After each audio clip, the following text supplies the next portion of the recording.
Rebellious Studio presents the Mind Body Podcast with your host, Maria Angelova. Hi, Rebels, and welcome to the Mind Body Podcast, your rebellious podcast with me, your host, Maria, where it is all about a strong body, calm mind, healing, and fully living. And my special guest today is Meredith Noble. Hello, Meredith. Meredith Greetings. is the co-founder of Learn Grant Writing, and she is helping those seeking freedom. So, Meredith, we have a lot to learn from you today. Thank you for being here. My pleasure. Yes. Meredith, let's start by us learning a little bit more about who Meredith is. Give us 3 words and a little bit of a backstory behind who is Meredith. Okay, absolutely. Okay, 3 words: visionary, adventurous, and mighty. So I say mighty because I'm 5'2" on a good day, but everyone that meets me thinks I'm much taller, and I must because I have a big old personality, right? So About to say you have a big personality. Exactly. And I'm like not even 110 pounds on when I'm soaking wet. So yeah, I grew up on a 5th generation on a cattle ranch in Wyoming. I would say that built my core system of values, right? The concept of taking responsibility, hard work, integrity, all of that. And it was an absolutely incredible upbringing. Of course, any kid from a small town wants to leave said small town as soon as they can, right? So I went to college, but dropped out briefly because I didn't want to study abroad. I didn't want to see a library in another country. I wanted to see another country. So I ended up going to Argentina, and that was such a transformational year. I was 20 years old, and I realized I really grew up because when I came back, I was treated differently. And all of a sudden it was like, I was treated like an equal, like an adult or whatever. And it was just one of those things where you don't realize you've changed, but other people realize you've changed. That's always an interesting transformation that we all go through at some point. So yeah, I guess, how much story do we want to go into? We have only 20 to 30 minutes. We can keep talking. I am so glad that you brought up travel, because travel is one of my favorite topics. Yes. In my column, I do write on the topic of travel, and I personally love to travel because I think travel is so transformational for us, and it pushes, I know you don't like the word pushes, but it helps us grow past our comfort zone, right? Because we're presented with different, and sometimes different feels uncomfortable. So let's talk a little bit about that. Let's talk about discomfort and growth, whether in the context of travel or not. 100%, because I've been sort of toning down my travel because I live in Alaska. So it feels like honestly just going to the lower 48 is traveling. So, but it's interesting because I realized how comfortable I have gotten in a pretty small box. And so this winter I was learning how to ice skate on a different type of skate that was invented locally. It's called like Nordic skates.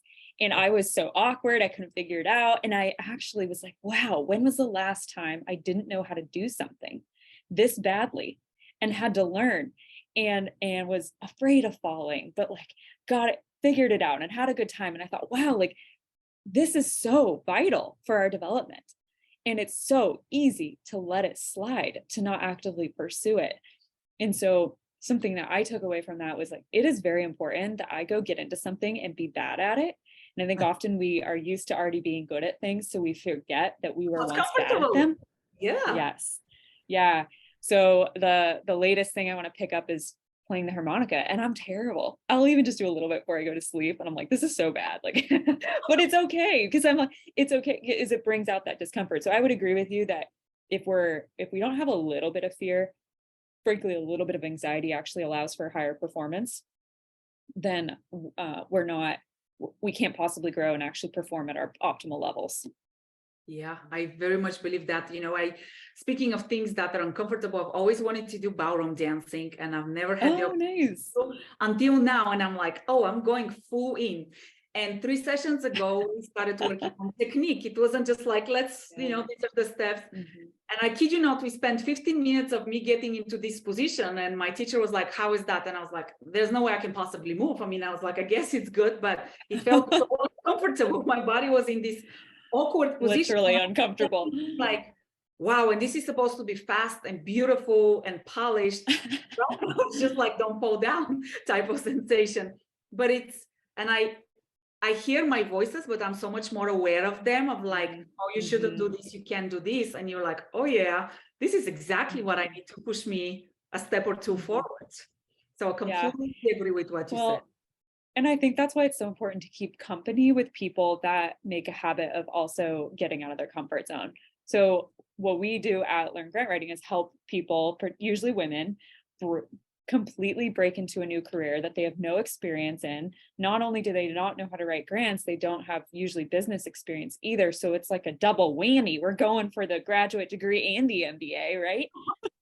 And I think how many of them, if left alone, would actually never pursue the goals. But when you see someone else say, boy, I was so scared, but I reached out and I landed the contract anyway. And like when people are just real about like pushing through that valley of despair, not pushing, but coming through that valley of despair, or just seeing others do it, I think is so critical. Like the company we keep really does influence how we live our lives.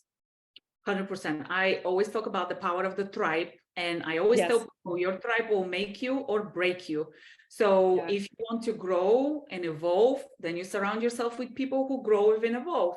Because if you stay in your comfort surrounding and you go and say, I'm going to write a grant for $1 million or whatever, and people around you be like, who do you think you are, right? And you're going to get all of that feedback of why you cannot do it versus good for you, go for it, right?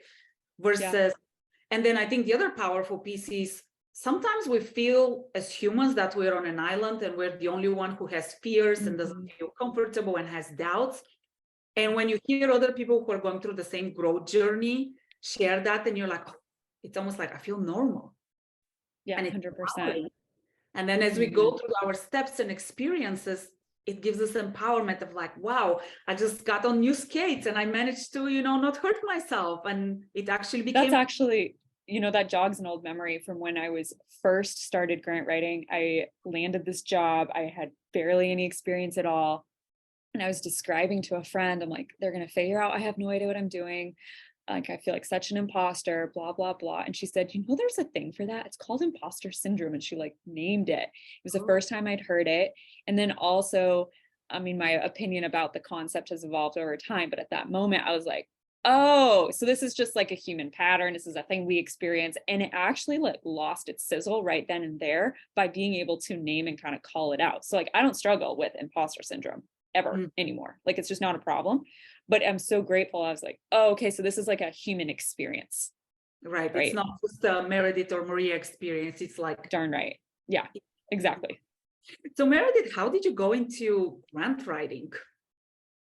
Boy, by complete accident. So when I graduated from college, I could not land a job. We were still in the thick of the economic recession. And I stumbled upon Charlie Hohen's Recession-Proof Graduate Guide. Google it, it's free. But where Charlie and I fork on our opinion is that he says, go do work for free because the expectation is going to be so low that you're great, that you can blow it out of the water and you can get yourself into all these really cool opportunities, which I agree with, by just having these interesting informational interviews. So I was on board with the informational interview. I was not on board with working for free because I had rent to pay. And so I also feel like there's a certain degree of privilege that comes along with assuming you can work for free, right? So I took what I liked about it and started doing all these informational interviews. And that led to someone asking, hey, would you be willing to write a few grants for our organization? We can only pay you $50 an hour as a subcontractor. And out of college, I thought, I've literally won the lottery, right? Which now I understand that, yes, that was a very good deal for them. But at the time, right, like your perspective is all you have based on your experiences. And so fast forward, that ended up 3 months later leading to a full-time job offer writing grants for an engineering firm. So I got to work on infrastructure projects all over the US and Western Canada. I'm dangerously knowledgeable about a lot of different topics, right? You want to talk skate parks, wastewater treatment plants, whatever. Like if it's civil engineering's involved, like I can talk about it. And so that was like, it was a complete accident to stumble into the field. But I think that's what's so powerful about the world we're in right now is like, you don't ever have to apply for a job ever if you don't want to. You can create your own opportunities using informational interviews. Your network is your net worth. And I really believe in that no matter what, and just like we're having a conversation right now, like you can be as introverted as ever, but everyone can carry on a conversation with one other person. And we're always 1 degree separated from our next best opportunity. And you talk about grant writing and you tie that to freedoms. And some people might be like, Sure do. what does that mean? How does that correlate? So tell us a little bit more about that. Yeah, absolutely. Okay, so here's what I think. Everyone is looking for a very similar thing. We're working our tushes off. We don't have time for hobbies. Our health is in the toilet. Something is so off globally, and it's been building for a long, long time. Yeah. So how is there this like one perfect career that can just solve all of that? No. But what there is a career plus a support system that shows you how to stop the cycle of not having boundaries, right? Of burning yourself out. Usually it's not actually the workplace that's burning us out, it's ourselves. We are doing it to ourselves, right? So that's why I feel like, hey, I understand the grant writing field. I know how you can make a whole lot of money doing this, particularly as a consultant. But here's the other skills you have to layer on top of that to actually build the freedom piece you're looking for and that wild flexibility. And we've cracked the code on that. And that's the part that I realize, like, tons of people can get into this work, but they're looking ultimately for a lifestyle. And hey, grant writing might be the vehicle for you to get there. And so it's worth considering if someone's looking for that freedom, flexibility, remote work, pays well, and is fulfilling. Because I think we're also looking for that piece of the Venn diagram to check out. We can't just have good pay and lots of flexibility if we're bored out of our mind. It needs to be intellectually stimulating. Well, and I think that goes to a lot of what you brought up going on globally of we are learning to settle for a job that we don't love just because we're going to get a paycheck, maybe not even a good paycheck. We're going to get some kind of benefits, which nowadays they're not even that great either.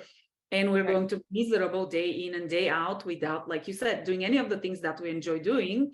Our health will be deteriorating, and that's okay because those are the expectations we have been brought up to have. And we don't even. And I just always felt, I was like, this is just, there is a better way. And that's why even, so not only that, but like consulting in particular is one of the more toxic industries in my opinion, because it's all about like, basically like, who can you get to work for you cheaply that you can make money on is like the essence of that industry.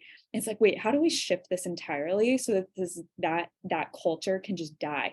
And that's what's so fun about this is that like when you build the business at the place you wish you could have worked at, you show what's possible for others. Like it is this complete redefinition. I remember we did a vision board workshop a couple of months ago. We had everyone create like vision boards in Canva that they would make their desktop background. And I said, okay, everyone, define business. Tell me like, what are words? Throw them out in the chat bot. And they were like, I don't know, black suit or blue suit, professional, staunchy, overworked, right? Like they named what they considered business, professional, right? And then I said, okay, name business and professional unicorn way, right? The grant writing unicorn way. And it was like, it's fun, it's flexible, it's aligned, it's right, like all of these super expansive, beautiful words.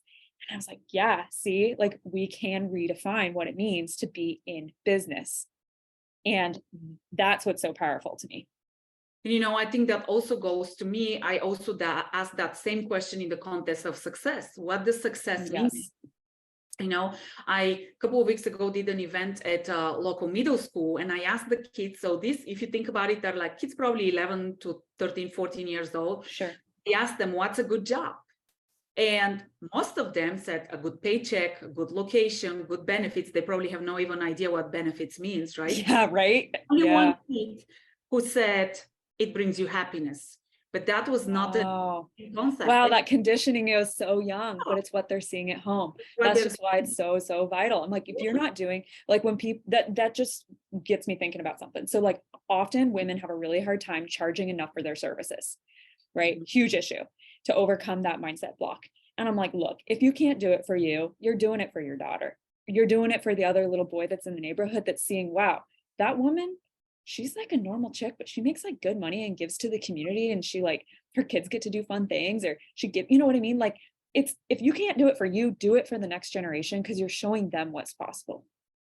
That is so powerful that you brought it up. Last night in my group class, one of the moms, her little girl kept coming around. I can see on the screen, she's like, wanting to do stuff with her. Sure. And I thought, she's setting up such a beautiful example for her daughter, that she's showing up and doing something for herself. Exactly. Mom, because that's something that her daughter would then take and say, I remember my mom doing this. This is okay to do. That's how we change the mindset of future generations. Exactly to what you said, different scenario. Because yeah, it's kind of scary. And I asked the kids, I said, so is money the most important thing out there? And you could just tell their eyes are like, of course, like, what do you mean? And I was, I started prompting questions, and you could tell there was confusion of like, why is she asking that question? Like, that's a no.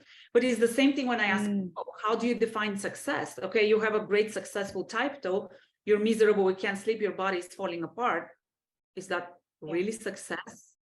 But and what's fun is, I think, like, the other problem though with what they hear sometimes is that it's success financially or it's happiness, as if the two things can't coexist. And so if your listeners take one thing away from this call, go get Rachel Rodgers' book, We Should All Be Millionaires. Read it, mark it up. It's seriously one of my favorite reads of all time, because it's just finally challenges that assumption that it's one or the other. It can be both. Yeah, it can. Yes. I was talking to somebody, and he's in the financial industry, servicing clients from a financial aspect. And he said, my clients are very comfortable. And I said, interesting that you said that. I said, how are they comfortable? I said, they might be comfortable financially. Does that mean that they're comfortable in their bodies? Because they don't necessarily match one-to-one, right? So we have all of these definitions of success, comfort. What does that mean? And we forget some of the basic things, like you should work because you love what you do, and it should bring you energy, not deplete you. Well, and the other thing though is, like, whose definition of money? So financial security has been a really important core value of mine for a long, long time. And I think it's because I grew up seeing my parents work so hard and just feeling like I want more security, etc. But what I've since learned is that if you can't feel secure where you're at today, you're not going to feel secure when you get there either. And just how vital, I think, like, there's this tipping point all of a sudden too, where you realize, like, why do you chase the things you chase? Where does it even come from? What are we trying to, like, soothe from our childhood? Not to get a little too meta on us, but, like, I'm starting to really realize that, like, that's actually more valuable to look into, like, what actually is driving our motivations and what's coming from our heart. And to the exact same point, I think it's also very important to ask yourself, am I good where I am right now? Because sometimes we're doing great in the moment, but we cannot enjoy the moment and have that peace into the moment because we're going for the next big thing. And I've been highly guilty of that. Like, absolutely, you hit the goal and I didn't even take a moment to celebrate it. So it's a core value at Learn Grant Writing now, thanks to my co-founder, celebrate wins. And literally it's so cool because now everyone might share a win in our community group. And someone in the community, if they didn't already declare how they're celebrating their win, will ask, how are you celebrating? Like, it is now becoming so vital. And it's like, I don't care if what you do is, like, take a bubble bath. It doesn't have to cost money, right? Oh. Like, but what are you doing to be intentional about enjoying every bit of this journey? Because it is not about said destination, because that goalpost just keeps moving further out anyway. Right. Yeah. So yeah, celebrating wins is a vital habit that I would love to see your audience try out too. It's just as important as soul care, self-care. It's how can we celebrate a little bit more? Talking to somebody else, it's so funny how these conversations keep coming up, is that we're so quick to criticize ourselves when the smallest things don't go our way. Right? So true. But we have a big win that you've been working on for months and you're like, yeah, that went okay, and keep moving forward, right? Yeah. Versus, wow, I had an amazing day. I got to see my best friend, I got to be with my daughter, like the little things that make a difference in our lives, rather than always I'm just with you on that. And that the other book I'd recommend that's been like my ride or die, I love this book, would be Bending Reality by Victoria Song, because she talks about this exact topic a lot. Are we a vibrational match for more of those good things to come in? Or are we not even creating a space of great gratitude for it? I'll give an example. My husband works with a coworker who offered to give him an Apple Watch. He lent it to him for like 4 weeks. He's used this Apple Watch. He likes it. He's like, okay, man, what can I pay you? And he's like, dude, don't worry about it. He's like, no, this is like hundreds of dollars. Like, I want to pay you. And he kept kind of insisting. And the guy was finally like, if you ask one more time, I might change my mind. And I talked to him about it. And I said, allow him the pleasure and the joy of giving you something, and be so grateful, say thank you, feel it into your heart. You'll have a chance to give back to this individual in another way too. Yeah. Like, are you fun to give to is a big indication of how much more you will receive. And that I think that brings another very big topic, which I'll tell you, I've had to go a long way on personally, is learning to receive. Oh, 100%. Yeah, for sure. Because, I don't feel comfortable. Like, why me? And you're right. Like, it takes away from that energy of, oh my gosh, thank you. I accept that with a full heart. And this is the best gift or whatever. And really mean it, of course, right? But it's really fun once you start doing it and building a habit out of it, and everything you receive. Like, I got to my co-working space today and my favorite kombucha is on tap. I'm like, oh my gosh, I'm just so lucky today. Like, I'm just, of course I'd call in my favorite kombucha. It's not even like, what are the odds, right? Could have been any kombucha, but it's just like, to even bring like those little micro moments of gratitude, they just seriously help. And I do feel, so like, I've been sick and deeply fatigued at different periods in my life in the last like year and a half. So I know what it's like when you're just like operating down here, right? And you're like, oh my goodness, can I please get out of this slog? But one thing I found that can just like kind of help us like have those moments where we're punching through is in like micro gratitude and being mindful of like, what are the things that make me feel better? Like, even if I just go have coffee with a friend, like that's going to actually give a big boost. So like being intentional about it, almost building out your like top 30 mood boosting activities. Techniques.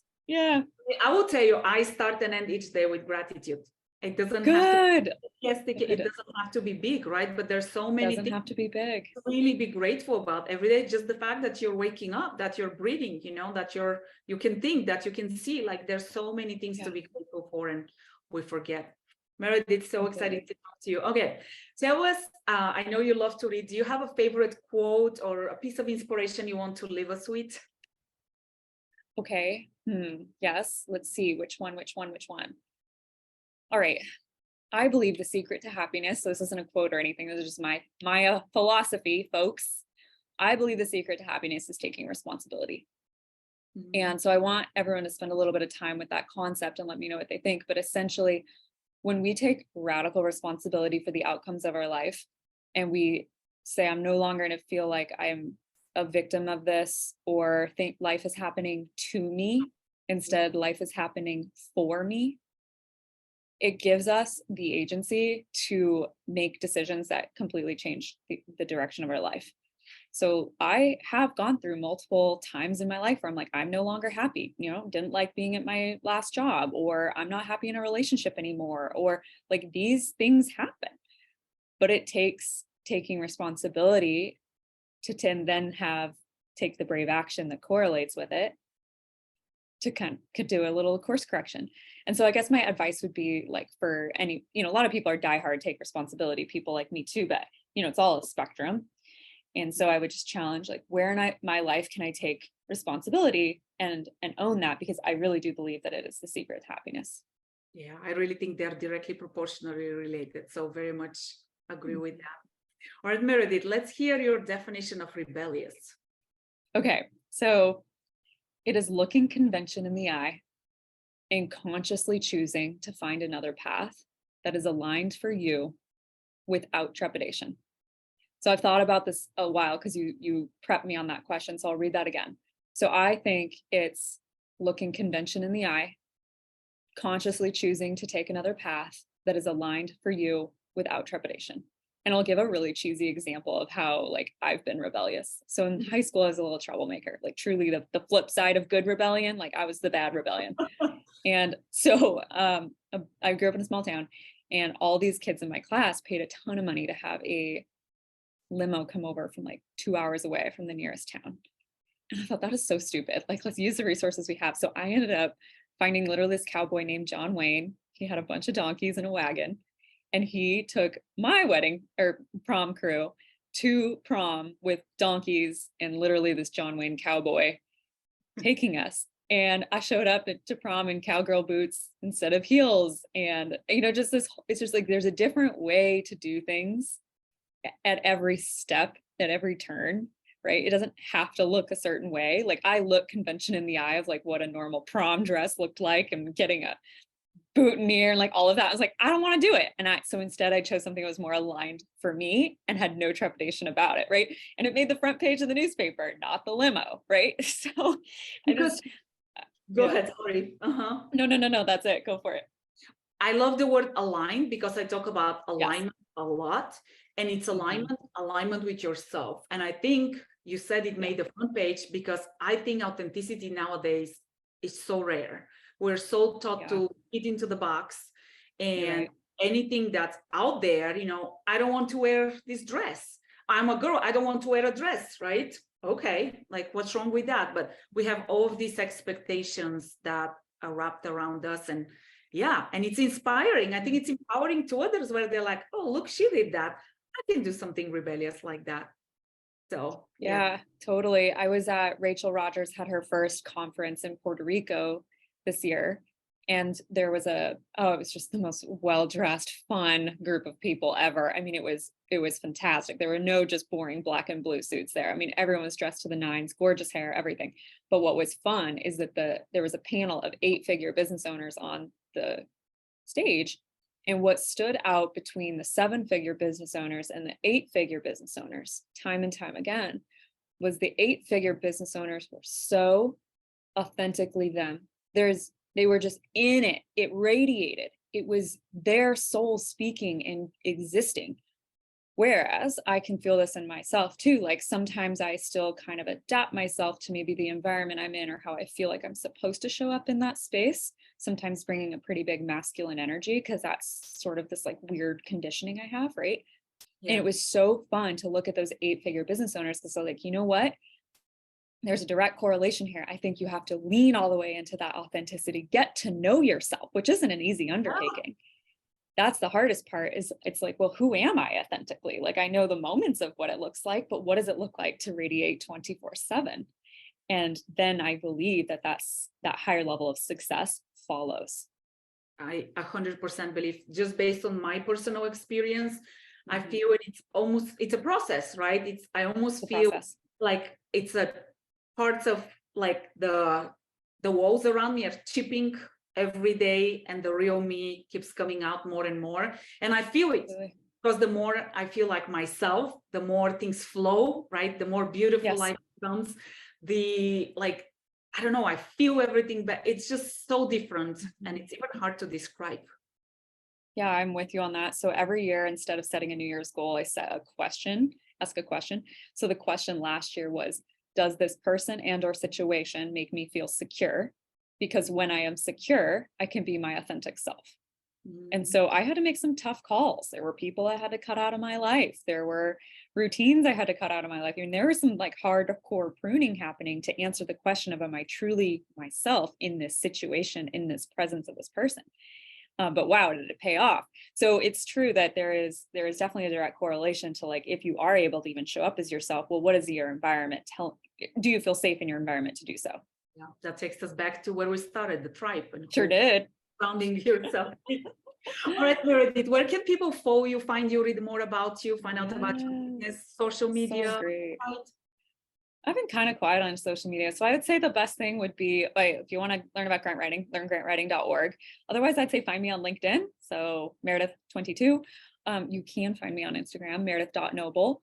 But, I kind of like come in hot or go out cold. But I would say also our YouTube channel is very active at Learn Grant Writing, and have some really fun videos there. Okay. Meredith, I appreciate your time. Thank you so much for giving us your time today and sharing your contagious energy and inspiration. I appreciate that. Right back at you. Totally mirrored it. Thank you so much. All right. Till next time. Till next time, guys. Let us know if you have questions. And remember, stay rebellious. Till next time. Can't get enough of those rebellious conversations? Do make sure you subscribe, like, and share with your